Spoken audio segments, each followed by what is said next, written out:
Hello everyone and welcome to Asset Pilot. So this is the login page. You get to enter your address and the password. You can also toggle on remember me. Then get to sign in. So once you're signed in, you'll be presented by the dashboard. You'll be able to see a notification bill for your recent notifications, overview of your assets by category, by location, status, by acquisition type, and also assets that have been checked out. Over here, you get to see your assets, alerts, and notifications. For overdue check-ins, insurance expiring and expired insurances, asset expiry and maintenance alerts. So here you get to see expired warranties, assets due for maintenance and completed maintenance, an overview for your accessories by category and by status as well, by location and by assignment, also per department, and overdue accessory check-ins. Under components, you'll be able to see components that have been assigned by asset, by location distribution, component inventory on the total components, low stock and available quantity, overdue checkouts. You'll be able to monitor your software licenses, expired softwares and those that will be expiring in 5 days. You'll be able to monitor the depreciating value of the assets in the system, active schedules, all those are assets that are active, those that are fully depreciated and those that are depreciating in 3 months. We also get to see the total current asset value for the entire assets in your system. Over here, you get to see the assets that are in your system. So to add an asset, you can click on new asset.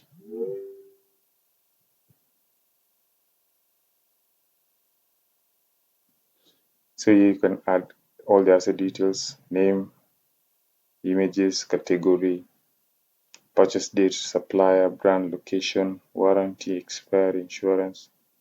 And also you can monitor the current usage by entering the current mileage per kilometers, miles, or cycles, or runtime hours. You can add documents and the descriptions as well.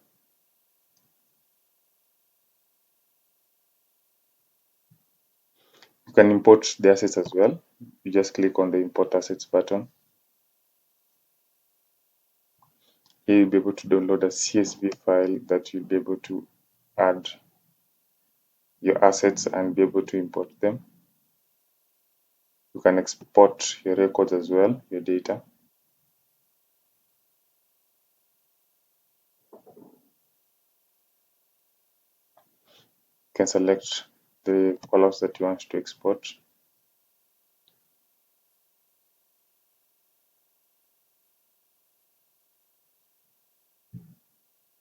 You'll be presented with this pop-up to be able to download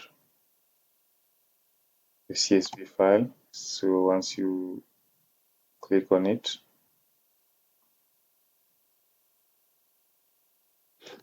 you'll be able to have your records on your Excel file. There's also an option to export PDF assets in a report form. So here you'll be able to select the filters that you want to export,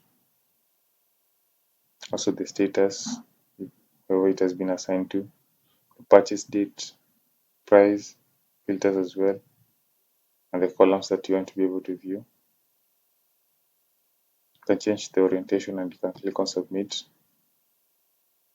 Here you'll be able to get the PDF download and you can be able to view your asset report depending on the filters that you chose.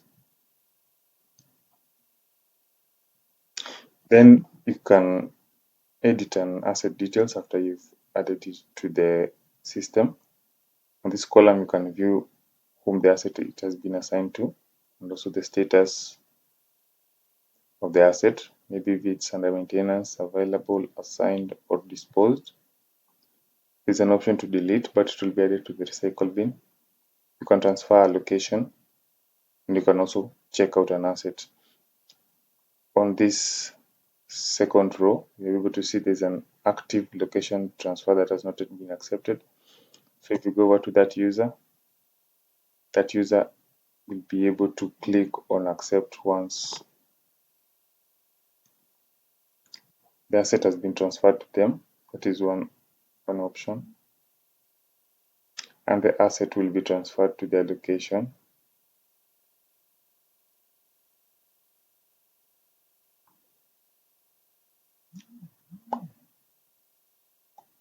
And in that case, you'll be able to get, if you've added an option to receive notifications via Telegram, be able to be notified via Telegram as well that asset location transfer has been accepted. So you'll be able to receive such a notification if you use Telegram, or you can also receive notifications via your email. You can see this one over here, the first one. This one was triggered when the asset transfer was directed to this user. Then as well, once an asset has been assigned to you, you can be able to transfer it to another user. There's an option to transfer.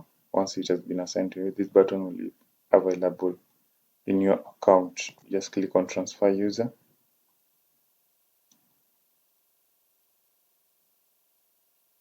Add the details and then confirm the transfer. So there's a user to user transfer in case people are in the field. Then let us move over to components.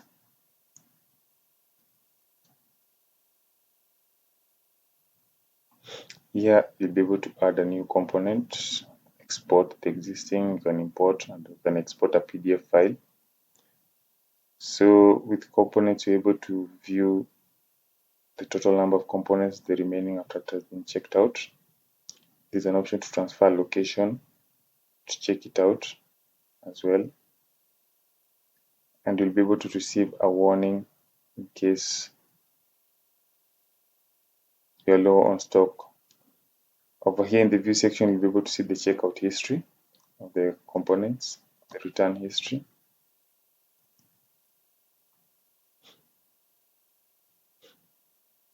As well as the transfer history of the components from one location to another.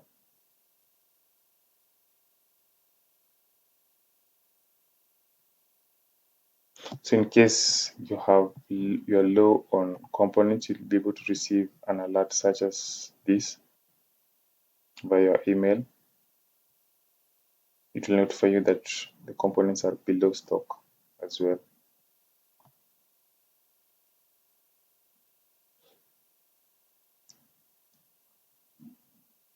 Under consumables,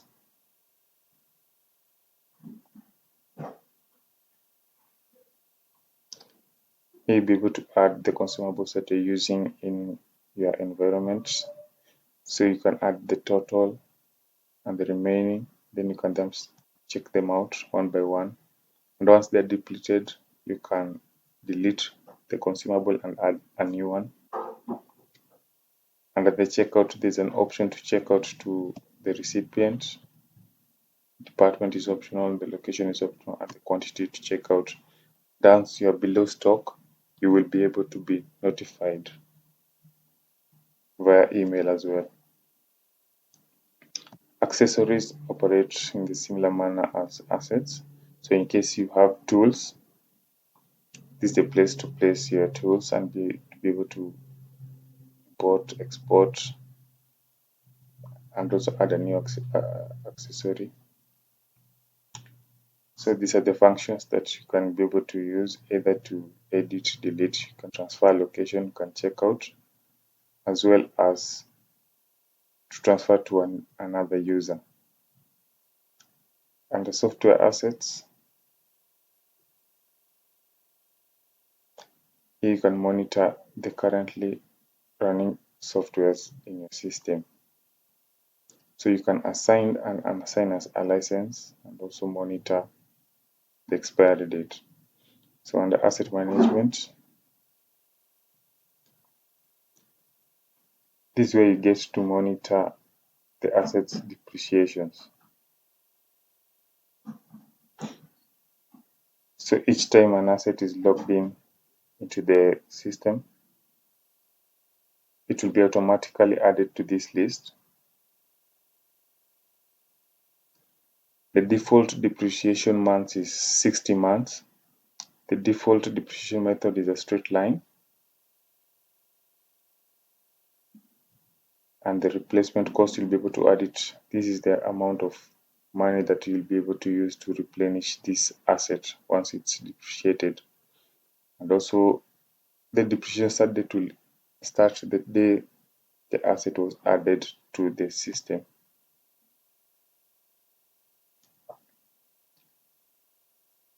So you can see that certain columns such as residual cost, these are the columns that you're supposed to edit and add them on your own, and also the replacement cost. And also it will be able to show you the end of life status, the end of life date. So you can as well change the period in months that you want the asset to be depreciating in. So an example will be such an asset that has been edited. So the depreciation method is a straight line. The depreciation period is 60 months. You can able to change if you want. So the residual value will be the amount, the value of the asset once it has reached its end of life. So for this case, this asset will be at 800,000. The start date was when it was created, and the current, it also shows you the current depreciated value from the purchase cost. So you'll be able to, you need to add the purchase cost of the assets once you've loaded it to the system as well, so to be able to have this information. And the replacement cost is the amount that it will cost you to replace these assets as well. So you are able to conduct your audits as well. Under audits, you can click on new audit, you can export your audits, you can export it as PDF, and you're able to add images for all the audits that you've conducted on the system as well. You can create a new audit, you can add the quantity, be able to select the asset at the top first of all, and you'll be able to get all the details, the conditions, the audit status, the notes, and the images as well. So under maintenances, here you're able to log in every new maintenance that has been initiated. You can export the Excel file, you can import, or you can export as PDF reports. Under asset details, asset disposals. So in case an asset needs to be disposed, this way you log it in. And once an asset record has been disposed or added here, the asset status will automatically turn to disposed. A good example will be such an asset, what you have here with the status disposed, because you cannot have the buttons to perform any transactions. Under usage logs, this is where you log in the mileages in case it's a vehicle or a machine in terms of hours. So in case it's a vehicle, after 5 kilometers, you add, come and log in that you've traveled for 5 kilometers, 10 kilometers. And if the threshold for maintenance is after every 5,000 kilometers, once you've reached 5,000 kilometers from the initial added kilometers, you'll be able to receive a maintenance alert. So here, all your maintenance alerts will be loaded over here, and once you perform a maintenance, the alert will be resolved. We have reports, so here you'll be able to check out all the reports and accessories, assets, components, consumables, and location transfers. So all your reports will be located in this section.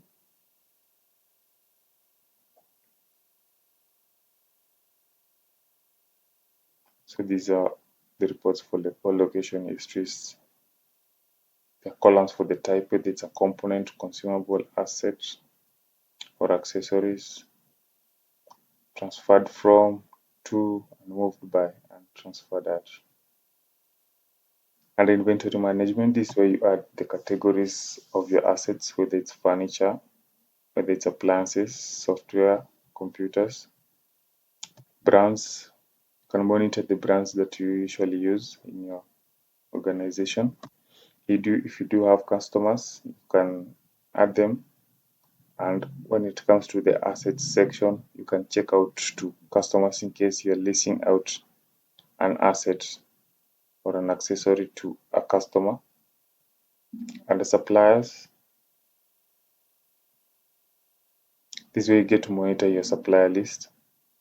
You can add a new supplier, import, export. There's a supplier rating. You can rate your suppliers based on their performance. You can blacklist them not to be able to provide you with any supplies. So at the end of the action buttons, you're able to see the rate button, the blacklist button, and when you click on rate, this is what you get. Provides you with a dialog box where you can add your rating score. Then you can blacklist a supplier, and all these details will be found in this section. The rating, the total reviews, also the documents that belong to the supplier, you can add them as well. These are the KRA, the tax information, and any other details. So for the organizations, peoples, and places, you can add your departments, you can add your employees, you can add your allocations.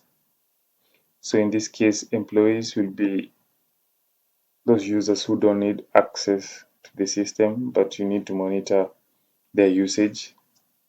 So you can add them over here. And also projects, you can monitor projects from this section. You can add the projects. And if currently they are attached to an asset, you'll be able to see the number of assets that a project has been attached to. And the user management, this way you get to add new users, people who will be interacting with the system one-on-one, the admins. So you can add a new user, the name, the email address, the password, the assigned location, and the roles as well. Then you can assign the permissions for what you want them to access. Whether you want to access the assets, the softwares, the consumables, or all. If you don't want them to export, import, transfer, if you don't want them to create, to check out, you can do all those operations over here. At the bottom, you can add the details to your Telegram bot. So this user will be able to receive notifications such as this in their Telegram in case to ensure that they don't miss out on their emails. So they'll be able to receive such kind of notifications on their Telegram once those details have been added over here. These are the instructions. And at this section, you can monitor user activity logs, users that have logged in, logged out, be able to see their details over here. And then in this section is the procurement section. Here you get to perform your requisitions. You can create a new procurement requisition. Once it has been approved or rejected, all details will be displayed over here. You can add your RFQs. You can request for quotations from suppliers. So once you click on a new RFQ, there's an option to invite suppliers, and only suppliers that are not blacklisted will be able to be viewed in this section as well. And once this one has been channeled, once an RFQ has been created, your suppliers will be able to receive notifications such as this one, RFQ invitation. So this is one of the examples of the RFQs that your suppliers will be able to receive, and they'll be able to submit their bid online. So once they click on that button, they'll be able to submit their bid details. And when you come to bids, all bids submitted by the suppliers will be presented in this section. You'll be able to monitor, and there'll be an option to accept or reject a bid. Awards. So in case you've awarded a supplier an award, once the bid has been accepted, this is where it will be logged in and will be presented with an option to create a purchase order. So once a purchase order has been created, you'll be able to monitor the status of the order as well. Over here, so you get to click on send to supplier, and the supplier will be able to receive the purchase order via email. It will be able to send them via email, and they'll receive a purchase order such as this, and they'll be able to acknowledge from their end. Once they have acknowledged from the end, you will be presented with a create payment button. So here all supplier payments will be recorded. And on this section, it's also the payment sections. All transactions for the suppliers, the cash transactions, the bank transfers, and everything. Under settings, here is where you get to add the branding of your organization, the name, the email address, the phone number, the logo, and the color. This is the color that appears on your reports. So thank you, and let's watch out on in-depth details of all these other categories from assets to procurement.